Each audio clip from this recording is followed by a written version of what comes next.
ग्रुंड norm कानून का एक मूलभूत सिद्धांत है जिसे प्रसिद्ध विधिवेत्ता हांस केल्सन ने प्रस्तुत किया था। यह उनकी शुद्ध विधि सिद्धांत प्योर थियरी ऑफ लॉ का मुख्य आधार है।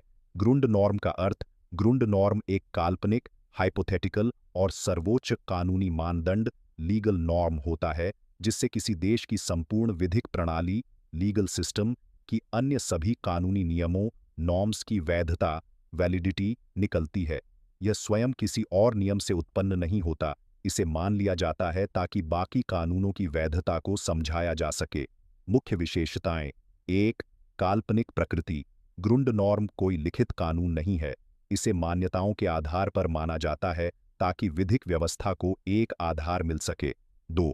सभी कानूनों का स्रोत, संविधान, विधियाँ, आदेश, ऑल इनकी वैधता अंततः ग्रुंड नॉर्म पर आधारित मानी जाती है। 3. राज्य की कानूनी व्यवस्था का आधार, जैसे भारत में ग्रुंड नॉर्म को इस रूप में समझा जा सकता है, संविधान वैध है क्योंकि उसे मान्यता प्राप्त है और उसका पालन होता है। 4. नैतिकता या राजनीति से अलग। ग्रुंड नॉर्म का उद्देश्य केवल कानूनी वैधता को समझाना है, नैतिक सही या गलत से नहीं।